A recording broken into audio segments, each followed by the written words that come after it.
سَيَقُولُ السُّفَهَاءُ مِنَ النَّاسِ مَا وَلَّاهُمْ عَنْ قِبْلَتِهِمُ الَّتِي كَانُوا عَلَيْهَا قُلْ لِلَّهِ الْمَشْرِقُ وَالْمَغْرِبُ يَهْدِي مَن يَشَاءُ إِلَى صِرَاطٍ مُّسْتَقِيمٍ۔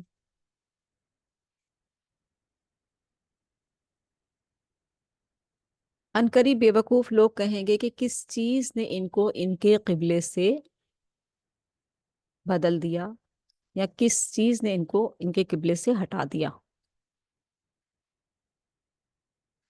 کہہ دیجئے اے پیارے حبیب صلی اللہ علیہ وآلہ وسلم، اللہ ہی کے لیے مشرق اور مغرب ہیں، وہ ہدایت دیتا ہے جس کو چاہتا ہے سیدھے راستے کی طرف۔ اصل میں یہاں بات ہو رہی ہے تحویل قبلہ اور تحویل امت کا بیان۔ ہم رکوع 17 میں دوسرے پارے کے سٹارٹنگ میں ہم پڑھنے جا رہے ہیں، کیونکہ پہلے پارے میں ہم نے ترتیب وار جو ہے اسٹیپ اگین اینڈ اگین جو ہے ہم نے بنی اسرائیل کا ذکر پڑھا، اور سورۃ البقرہ میں اسٹارٹنگ میں، اور ہم نے ان سے بہت ساری چیزیں سیکھی، کیونکہ موسیٰ علیہ السلام کی قوم جو تھیں وہ اس پر پیدر پھر انبیاء آئے اور عیسیٰ علیہ السلام تک جا کر سلسلہ رکا، اور لیکن ان کی نافرمانیاں، انبیاء کی تکذیب، تکفیر، تضلیل جو تھی وہ مسلسل جاری تھی۔ تو یہ ساری چیزیں اللہ تعالیٰ دیکھ رہا تھا، اور پھر ساتھ ہی حضرت ابراہیم علیہ السلام کی وہ دعا جو انہوں نے خانہ کعبہ کی تعمیر کرتے ہوئے مانگی تھی، آخری رسول ایک رسول کے لیے، تو اللہ سبحانہ وتعالیٰ نے جو آخری رسول کا چناؤ کیا وہ بنی اسماعیل سے کیا، مکہ سے کیا، اور مکہ سے اٹھایا آپ کو۔ تو جب آپ صلی اللہ علیہ وآلہ وسلم ہجرت کر کے مدینہ آئے تو آپ صلی اللہ علیہ وآلہ وسلم نے 17 ماہ تک بیت المقدس کی طرف رخ کر کے نمازیں ادا کی۔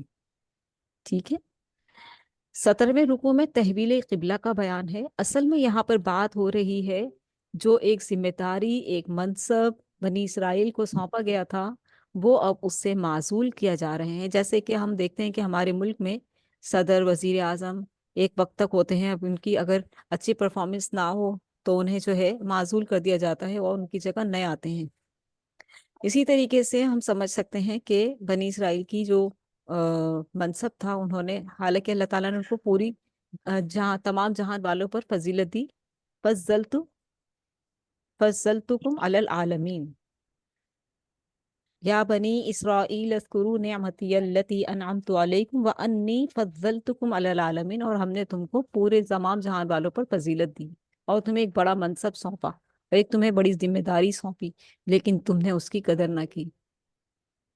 تو پھر اب تم سے یہ منصب لیا جا رہا ہے، تم اب اس منصب پر فائز نہیں رہ سکتے، تمہیں اس منصب سے معزول کیا جا رہا ہے، اور اب یہ منصب امت محمدیہ صلی اللہ علیہ وآلہ وسلم کو دیا جا رہا ہے، محمد صلی اللہ علیہ وآلہ وسلم۔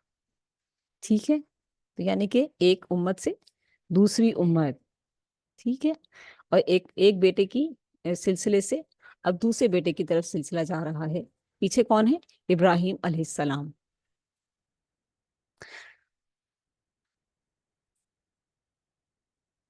مسلمانوں نے مدینہ منورہ میں ہجرت کے بعد 17 ماہ تک بیت المقدس کی طرف رخ کر کے نمازیں ادا کی۔ کیوں؟ کیونکہ آپ صلی اللہ علیہ وآلہ وسلم جانتے تھے کہ یہ لوگ موسیٰ علیہ السلام کی قوم ہے، بیت المقدس کی طرف رخ کر کے نماز پڑھتے ہیں، ہم بھی ان کے ساتھ جو ہے بیت المقدس کی طرف ہی رخ کر کے نماز پڑھیں گے، تاکہ یہ لوگ اسلام سے متاثر ہوں، ان کے دل نرم ہوں۔ جب 17 ماہ گزر گئے تو پھر تحویل قبلہ کا حکم آیا اور مسجد حرام کو قبلہ قرار دیا گیا۔ آپ صلی اللہ علیہ وآلہ وسلم نگاہ اٹھاتے آسمان کی طرف، اور اللہ تعالیٰ نگاہوں کو جان رہا تھا کہ میرا حبیب کیا کہنا چاہ رہا ہے، کیا چاہ رہا ہے۔ اللہ کے رسول انتظار میں تھے کہ کب بیت اللہ کی طرف جو ہے رک کر کے نماز پڑھنے کا حکم آئے گا، کب آئے گا۔ اور اس وقت جو ہے، کیونکہ اللہ تعالیٰ کی حکمتیں ہوتی ہیں، اللہ سبحانہ و تعالیٰ ایک منصب کو دوسری امت پر جو ہے دوسری امت کے لیے سونپ رہے تھے، تو اس کو اس وقت کے مطابق ہی جب آیا وہ وقت، تو وہ تحویل قبلہ بھی حکم آ گیا کہ اب آپ جو ہے بیت اللہ کی طرف رک کر کے نماز پڑھیں. اور آپ صلی اللہ علیہ وآلہ وسلم نماز پڑھا رہے تھے. احادیث میں آتا ہے کہ رکوع کی حالت میں تھے، اور آپ نے اسی وقت جو ہے اپنا جو رخ تھا، جب حکم آیا اسی وقت نماز کی حالت میں ہی رکوع، تو آپ نے چینج کر لیا، رخ اپنا چینج کر لیا.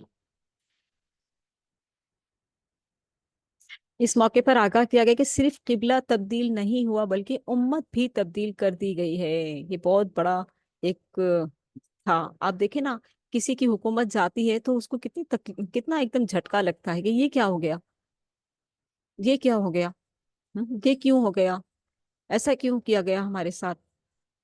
ہم؟ کیوں کیا گیا؟ نا اہلی کی وجہ سے کیا گیا. اپنا منصب بھول چکے تھے، اپنی ذمہ داری بھول چکے تھے، اللہ کو ناراض کر رہے تھے، اللہ کو ناراض کر چکے تھے. تو اس لیے اب وہ وقت آ گیا تھا. بنی اسرائیل کو ان کے جرائم کی وجہ سے دنیا کی امامت کے منصب سے معزول کر دیا گیا، اور یہ اعزاز اب مسلمانوں کو دے دیا گیا. مسلمان کیا کر رہے ہیں اپنے منصب کے لیے؟ اپنے منصب کے ساتھ کیا کر رہے ہیں مسلمان؟ ہم سب کیا کر رہے ہیں؟ کیا ہم اپنی ذمہ داری کو سمجھ رہے ہیں، سنبھال رہے ہیں؟ کیا ہم نے اس کی قدر کی کہ یہ ایک اس امت سے جس کو اللہ تعالیٰ نے تمام جہان والوں پر فضیلت دی تھی، برکتوں والی کہا اس کو، ان سے لے کر ہم پر منتقل کر دی گئی. اور ہم نے کیا کیا؟ ہم نے قرآن مجید کو لپیٹ کر سلطانوں میں رکھ دیا، اونچی اونچی الماریوں پر. ہم نے اس کو کھولا ہی نہیں. اگر کھولنے کا موقع ملا تو کبھی کسی قرآن خوانی کی محفل میں، بس. اور کوئی کام نہیں ہے. مطلب ان کے ہمیں کوئی اور مطلب نہیں قرآن سے، نہ ہمیں سمجھنے سے کہ ہماری کیا ذمہ داری. نہیں نہیں پڑھیں گے تو پھر ہمیں پتہ چل جائے گا، پھر ہمیں وہ پر عمل کرنا پڑے گا. اور ابھی ہم نہیں کر سکتے عمل. ابھی تو ہماری شادی ہونی ہے، ابھی تو ہماری لائف چل رہی ہے، ابھی تو ہمیں انجوائمنٹ کرنا ہے، ابھی تو ہمارے بچے ہونے ہیں، ابھی تو ہماری بڑی زبردست لائف چل رہی ہے. بڑھاپے میں تسبیح پکڑ لیں گے؟ نہیں، ایسا نہیں ہے. اللہ تعالیٰ سخت پکڑ کریں گے، اللہ تعالیٰ سخت پکڑ کریں گے مسلمانوں. ہماری مسلمانوں کی اللہ تعالیٰ نے اگر ہم نے اپنے منصب کو نہیں پہچانا، اپنی ذمہ داری کو نہیں پہچانا، تو ہم سے پوچھا جائے گا کیا کر کے آئے ہو، کس نبی کے امتی ہو. میں نے تمہیں اتنا بڑا اعزاز دیا تھا اور منصب بھی دیا تھا. محمد کے امتی ہو تم، صلی اللہ علیہ وسلم. امام الانبیاء کے امتی ہو تم، خاتم النبیین کے امتی ہو تم، رحمت للعالمین کے امتی ہو تم. اور تم نے اپنی ذمہ داری نبھائی کہ نہیں نبھائی؟ اور تم کس فخر سے کھڑے ہو محمد صلی اللہ علیہ وآلہ وسلم کے پیچھے؟ کس فخر سے کھڑے ہو؟ کیا ہمیں فخر ہوگا اس دن؟ یا شرمندگی سے نگاہیں جھکی ہوئی ہوں گی؟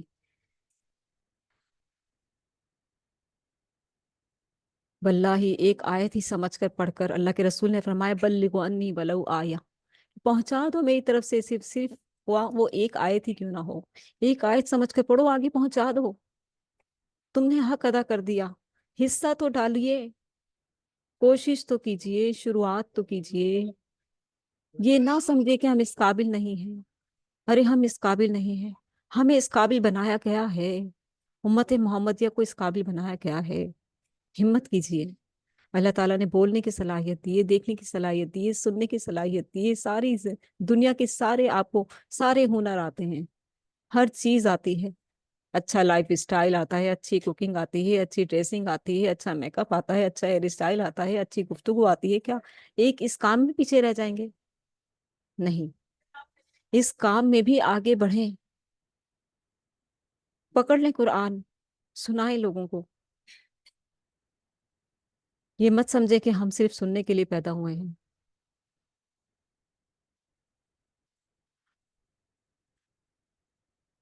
فرمایا بنی اسرائیل کو ان کے جرائم کی وجہ سے دنیا کی امامت کے منصب سے معزول کر دیا گیا، اور اب یہ امامت امت محمدیہ کو سونپ دی گئی ہے. امت محمدیہ کا ایک ایک فرد اس ذمہ داری پہ ہے. صرف مولوی ملا نہیں ہے، صرف عالم علماء نہیں ہیں.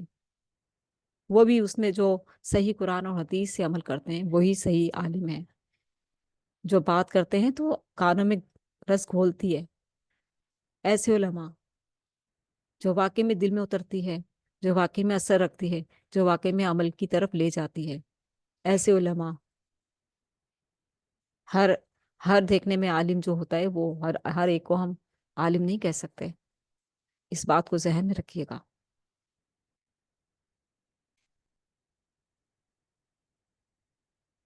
بنی اسرائیل کو ان کے جرائم کی وجہ سے دنیا کی امامت کے منصب سے معزول کر دیا گیا، اور یہ احساس اب مسلمانوں کو دے دیا گیا، ان کی ذمہ داری لگائی گئی کہ وہ دین حق کی تبلیغ، اس پر عمل اور اس کے نفاذ کے ذریعے نوع انسانی تک اللہ کا دین پہنچانے کا حق ادا کریں۔ ارے اللہ پر، ارے اللہ پر، کتنا ہم حق ادا کر رہے ہیں۔ مجھے خوف آ جاتا ہے جب یہ میں دیکھتی ہوں نا، جب اس چیز کی طرف جب ہم آتے ہیں قرآن پڑھتے ہوئے تو ہم خوف سے لرز جاتی ہوں کہ یا اللہ کیا ہوگا۔ فرمایا اسلام کی تعلیمات کو سیکھیں، ہم اس ذمہ داری کو سمجھیں، اور پھر ذمہ داری کو ہم سمجھیں گے کہ یہ میری ذمہ داری ہے، میں نے یہ کرنا ہے۔ جیسے ایک بچہ، میٹرک کا بچہ ہے، اس نے جو ہے بورڈ کے ایگزام دینے ہیں، اس میں وہ الرٹ رہتا ہے، اس کے پیرنٹس اس کو بار بار سمجھاتے رہتے ہیں، بیٹا دیکھو بورڈ کے ایگزام ہے، دیکھو بورڈ کے ایگزام ہے، مارکس کم نہیں آنے چاہیے، آگے سے تمہیں کالج میں جانا ہے۔ یہ والی جو یاد دہانی، یہ قرآن کرواتا ہے ہمیں، قرآن، قرآن بار بار ہمیں اس طرف لے کر آتا ہے، لیکن ہم قرآن ہی نہیں پڑھتے۔ ہماری بدنصیبی، ہم قرآن ہی نہیں پڑھتے، ہمیں کیسے پتہ چلے گا؟ آسمان سے آئی ہوئی کتاب، اگر آج آسمان سے کوئی چیز اتر رہی ہو الگ سے روشنی، تو پوری دنیا کھڑی ہو کر اس کی ویڈیو بنانے لگ جائے گی۔ آسمان سے یہ دیکھو کیا اتر رہا ہے، یہ دیکھو کیسی روشنی ہے، ویڈیو بنا لو جلدی، دیکھو آؤ سب آؤ، اس کو بھی بولو، اس کو بھی بولو۔ ہم اور جو 1400 سال پہلے کتاب آئی ہے اس کی کوئی ویلیو ہی نہیں ہے، اس کی کوئی اہمیت نہیں ہے، اس کی کوئی حیثیت نہیں ہے ہماری نظر میں، ہماری نگاہوں میں۔ تو کیا کریں؟ اپنی ذمہ داری ادا کریں، اس کو اب سمجھیں، اسلام کی اس کو اپنی ذمہ داری کو ادا کرنے کے لیے کیا کرنا ہے؟ اسلام کی تعلیمات کو سیکھیں، ان پر عمل کریں، اور ان کے اجتماعی احکامات کے نفاذ کے لیے جدوجہد کریں۔ جیسے دو لوگ، چار لوگوں کو اکٹھا کیا اور پھر جو ہے قرآن سنایا۔ ہمارے ینگ بچے بھی جو ہیں وہ اپنے اسکول کے جو فرینڈس ہیں ان کو لے کر بیٹھ سکتے ہیں، دیکھو آؤ میں تمہیں تھوڑا سا خلاصہ بتاتا ہوں قرآن کا، یا میں بتاتی ہوں۔ کرنے کے لیے ہمیں بہت سارے مواقع ہیں، لیکن بس ہمیں تھوڑا سا موٹیویٹ کرنے کی ضرورت ہے، موٹیویٹ ہونے کی ضرورت ہے۔ اسلامی تعلیمات کو سیکھیں، بہت ضروری ہے، فرض ہے، علم حاصل کرنا فرض ہے۔ علم کی اہمیت کو اگر ہم نے سمجھنا ہے تو ابا آدم سے سمجھے کہ ابا آدم کو جب اللہ تعالیٰ نے نام سکھائے، چیزوں کے علم دیا، تو فرشتوں سے سجدہ کروایا، اتنا اعزاز عطا کیا۔ تو اس لیے علم کی اہمیت کو تو ہمیں وہیں سے ہی سمجھ لینا چاہیے کہ علم کتنی اہمیت رکھتا ہے۔ اور پھر جو علم والا ہوتا ہے، پھر وہ بڑی ہی، وہ بہت آ، اپنی پرسنالٹی میں بہت بہت اعلیٰ ہوتا ہے۔ اسلامی تعلیمات کو سیکھیں، ان پر عمل کریں، اور ان کے اجتماعی احکامات کے نفاذ کے لیے جدوجہد کریں۔ اجتماعی احکامات کے نفاذ سے ہی وہ اسلام کے دین حق اور قابل عمل ہونے کا ثبوت پیش کر کے نوع انسانی پر حجت پوری کر سکیں گے، اور اللہ کے آگے اس دن پھر شرمندگی نہیں ہوگی کم از کم۔ یہ بڑی کٹھن ذمہ داری ہے۔ کوئی گھر میں بھی ہم کوئی بات کرتے ہیں، اچھا اچھا بس اپنے مسئلے اپنے پاس ہی رکھو، بہت بہت درس و تدریس ہو گئی، تو یہاں پر ایسی باتیں سننی پڑیں گی، کیونکہ ہم تو عام لوگ ہیں نا۔ آپ صلی اللہ علیہ وسلم کو لوگوں نے کیا کہا، مشرکین مکہ کیا کہتے تھے؟ وہ دیکھو دیوانہ جا رہا ہے، وہ تو پاگل ہو گیا ہے، وہ دیکھو دیوانہ جا رہا ہے، وہ شاعر ہے، مجنون ہے، دیکھو لوگوں کو کھڑے ہو کر قرآن سناتا رہتا ہے، کہتا ہے یہ آسمان سے آئی ہے، دیکھو اس سے کوئی کام ہی نہیں ہے۔ اور اتنی باتیں آپ صلی اللہ علیہ وسلم کو سناتے تھے لوگ، اور ہمیں کوئی ایک دفعہ کہہ دے تو ہم کہتے ہیں بھائی گھر میں تو کچھ بات کر ہی نہیں سکتے، بس اب تو آج کے بعد آئندہ تو میں کوئی بات ہی نہیں کروں گی، میری بےزتی ہو گئی۔ ایسا نہ سوچیں، بےزتیاں کروائیں، کیونکہ یہ تو سنت رسول ہے نا، جب رسولوں کی ہوئی تو پھر ہم کیا چیز۔ تو یہ بڑی کٹھن ذمہ داری ہے، اللہ ہمیں یہ ذمہ داری عطا کرنے کی توفیق عطا فرمائے، آمین۔ سورہ بقرہ رکو نمبر 18، عنوان ہے صالح جماعت تیار کرنے کا نبوی طریقہ کار۔ 18ویں رکو میں وہ طریقہ کار بیان کیا گیا ہے جس کے ذریعے سے نبی علیہ الصلوۃ والسلام نے وہ صالح جماعت تیار کی جس کی قربانیوں کے ذریعے سے بالآخر اللہ کا دین غالب اور نافذ ہوا۔ کیا کہا اللہ تعالیٰ نے قرآن مجید میں ان کے لیے؟ رضی اللہ عنہم ورضوا عنہ۔ کون ہے یہ؟ صحابہ کرام۔ دو جماعتیں تھیں صحابہ کرام کی، ایک مہاجرین اور ایک انصار، اور دونوں سگے بہن بھائیوں سے بڑھ کر تھے۔ مدنی صورت ہے، اس لیے یہاں پر اب جب وہ ملے تو دونوں سگے بہن بھائیوں کی طرح ہو گئے۔ تو یہ وہ دین، یہ وہ زبردست جماعت تھی جو آپ صلی اللہ علیہ وسلم نے تیار کی، ٹھیک ہے، جس کی قربانیوں کے ذریعے سے بالآخر اللہ کا دین غالب اور نافذ ہوا۔ آپ صلی اللہ علیہ وآلہ وسلم نے قرآن کی آیات سنا کر لوگوں کو جھنجھوڑا اور متوجہ کیا۔ کیا طریقہ کار ہے؟ قرآن سنانا۔ آؤ قرآن پڑھتے ہیں، آؤ قرآن کی یہ آیت پڑھتے ہیں، سمجھتے ہیں دیکھو کیا لکھا ہے اس میں۔ آؤ قرآن کی یہ آیت پڑھتے ہیں، چلو صرف 3 آیات ہی پڑھ لیتے ہیں، کوشش تو کریں، آ جاؤ، ایسے کر کے کوشش تو کریں۔ چلو کل بیٹھ جائیں گے اگر آج ٹائم نہیں ہے تو، بولتے رہیں، کہتے رہیں، کبھی تو بیٹھیں گے۔ کوشش تو کریں، کوشش تو کریں۔ اللہ تعالیٰ کے فرشتے کرامن کاتبین جو ہمارے کاندھوں پر بیٹھے ہوئے ہیں وہ لکھ رہے ہیں، ہاں میرے، ہاں اللہ کے اس بندے نے کوشش کی تھی، ہاں یہ بندہ کوشش کر رہا ہے، وہ ایک گواہی لکھی جا رہی ہے، ٹھیک ہے۔ آپ صلی اللہ علیہ وآلہ وسلم نے قرآن کی آیات سنا کر لوگوں کو جھنجھوڑا اور متوجہ کیا۔ جھنجھوڑا کیسے؟ عذاب کی آیات سنائی، جہنم کا بتایا کہ دیکھو مرنے کے بعد 2 جگہ ہیں، جنت اور جہنم، کہاں جانا چاہتے ہو؟ ایک اللہ کی عبادت کی طرف آ جاؤ گے تو جنت تمہاری میراث ہے، اگر تم نے ایک اللہ کے علاوہ اور دوسرے بزرگوں کو بھی بنائے رکھا تعظیم کے لیے، عبادت کے لیے، تو تمہارا ٹھکانہ جہنم۔ تو جو لوگ متوجہ ہوئے وہ آپ صلی اللہ علیہ وآلہ وسلم کے قریب آ گئے اور آپ صلی اللہ علیہ وآلہ وسلم کے جانثار بن گئے، رضی اللہ عنہ ورضوا عنہ۔ اب آپ صلی اللہ علیہ وآلہ وسلم نے اسی قرآن کے ذریعے سے ان کی تربیت اور تزکیہ کیا۔ ہم؟ پہلے قرآن کی آیات سنائی، پہلے ان کا عقیدہ درست کیا، پھر ان کی تربیت اور تزکیہ کیا۔ تربیت کیا ہوتی ہے؟ اخلاقیات، محبت، پیار، بھائی چارہ، اخوت، سخاوت۔ اور تزکیہ کیا ہوتا ہے؟ تزکیہ سے مطلب ہوتا ہے کہ جو انسان کے اندر پہلے کی بیماریاں برائیاں تھیں وہ ساری صفائی کر دی، غیر اللہ کی محبت ختم کر دی، نکال باہر کیا سارے بزرگوں کی محبت کو، صرف اور صرف اس میں، اس دل میں، اس سینے میں ایک اللہ کی محبت کو ڈال دیا۔ لا الہ الا اللہ وحدہ لا شریک لہ، لہ الملک و لہ الحمد وہو علی کل شیء قدیر۔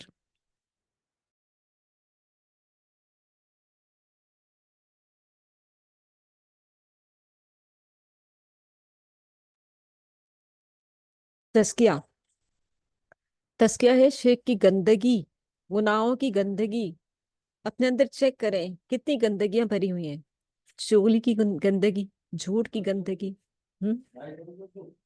حرام تو نہیں کھاتے، ہم؟ بد اخلاقی کی گندگی تو نہیں بھری ہوئی اندر، کوئی تکبر، کوئی ایسی چیز تو نہیں اندر بھری ہوئی کہ جس کی وجہ سے ہم جو ہے گندگیاں لے لے کر گھوم رہے ہیں اپنے دل میں۔ کیا کیا گندگیاں بھری ہوئی ہیں؟ چیک کریں اپنے آپ کو، ہم؟ کون کون سی خرابیاں گندگیاں بھری ہوئی ہیں دلوں میں؟ موبائل کا کیسا استعمال ہے؟ اپنے آپ کو چیک کریں، اور پھر اللہ تعالیٰ پوچھے گا نا موبائل لگانے کے لیے تو تمہارے پاس اتنا ٹائم تھا، اور میری کام کی، میری ذمہ داری کو نبھانے کے لیے تمہارے پاس وقت نہیں تھا۔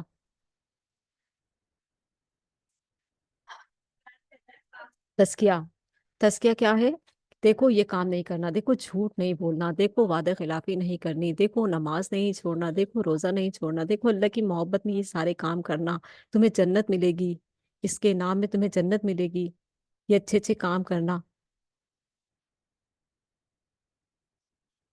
با اخلاق بنو، با کردار بنو، مسکرا کر ملو، سلام میں پہل کرو، ایک دوسرے کو تحفے تحائف دو،